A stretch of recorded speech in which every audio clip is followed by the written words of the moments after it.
Concerned about the future of the nation, which was constantly invaded by foreign powers from both east and west, King Orang Duong decided to seek help from France.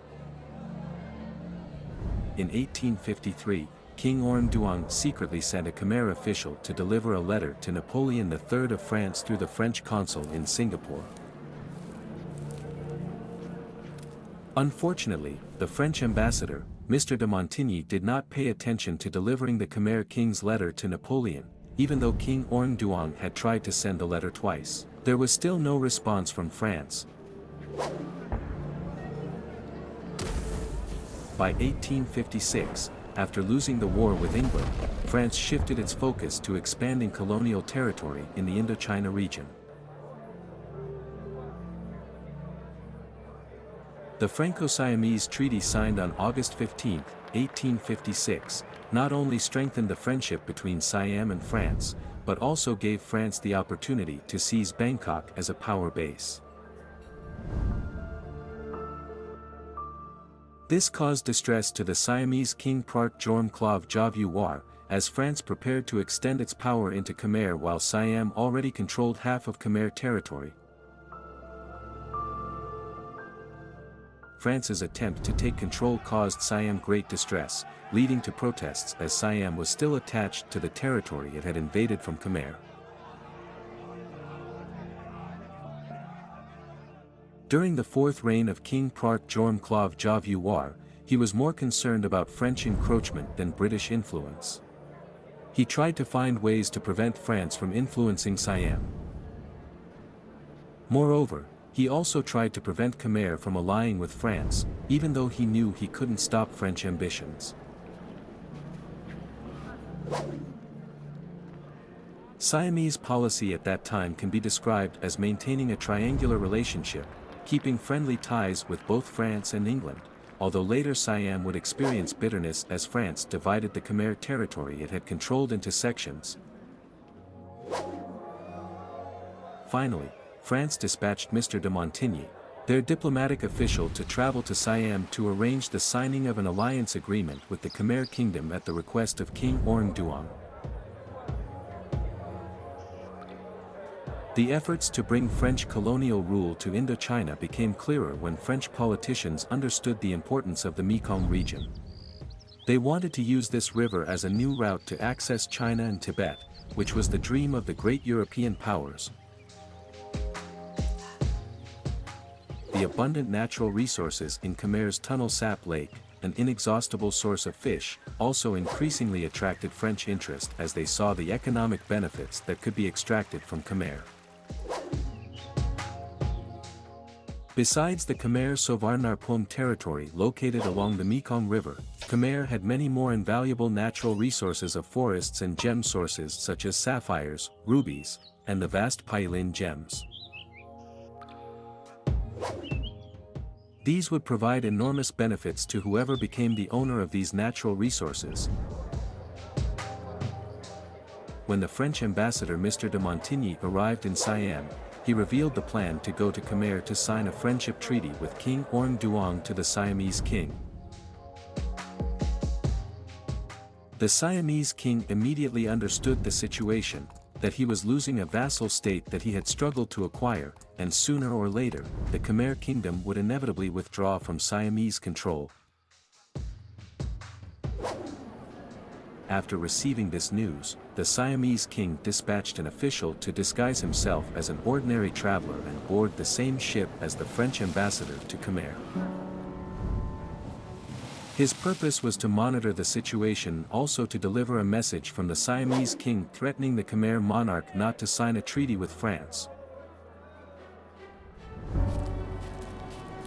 When traveling to Khmer, Mr. de Montigny did not have an audience with King Orang Duong in the capital of Odong.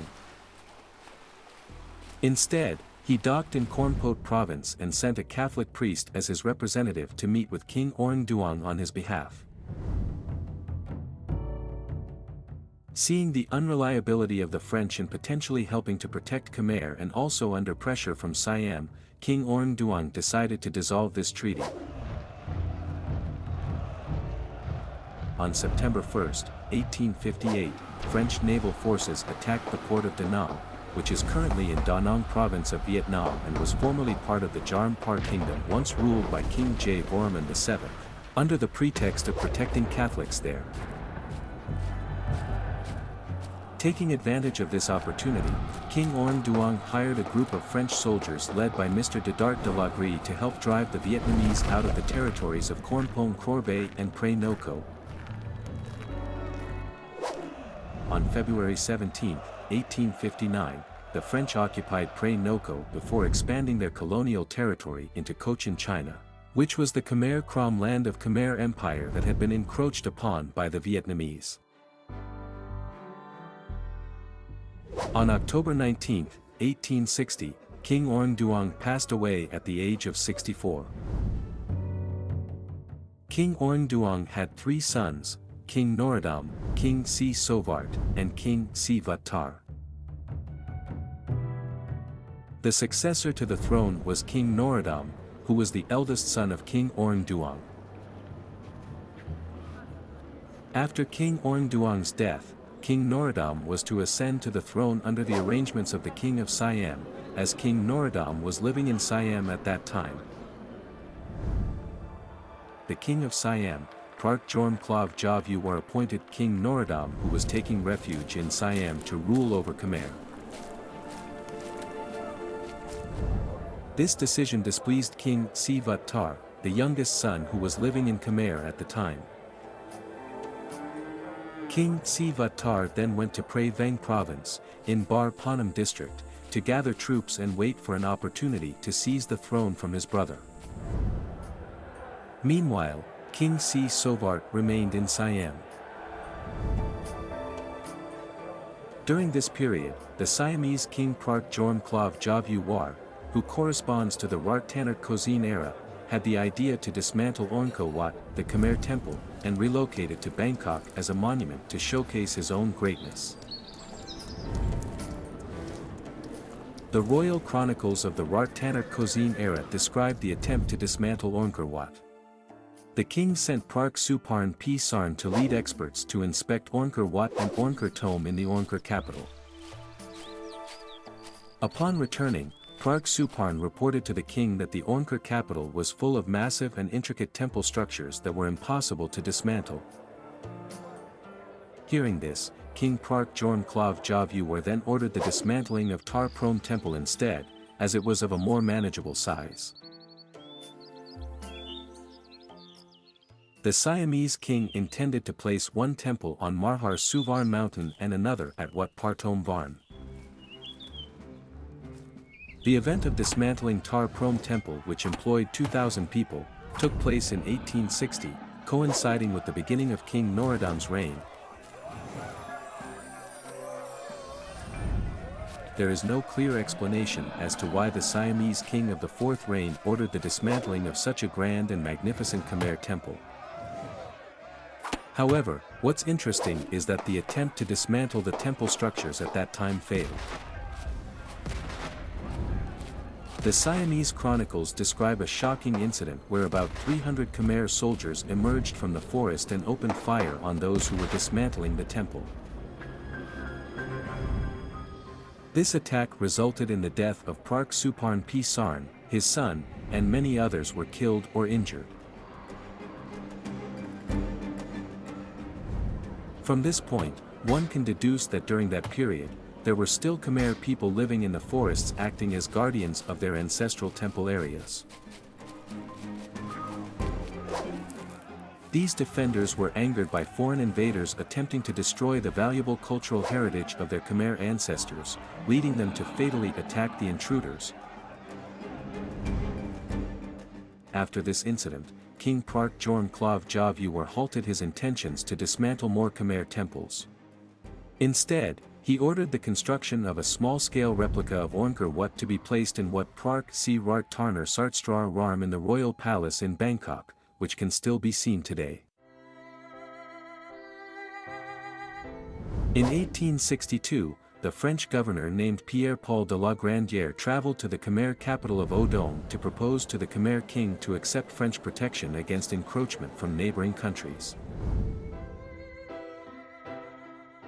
King Norodom seemed hesitant to sign this agreement because Khmer was still under Siamese control at that time.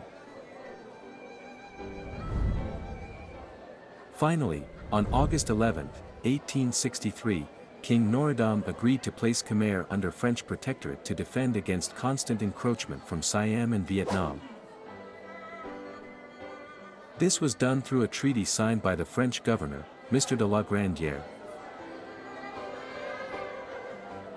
France declared that this was a decision made with the full consent of the Khmer monarch King Norodom, as the country had not prospered under Siamese protection. However, this treaty still needed to be sent to Napoleon III of France for final approval. We will meet again in the next video episode. Don't forget to subscribe and turn on notifications to ensure you won't miss the upcoming video. Thank you for your time.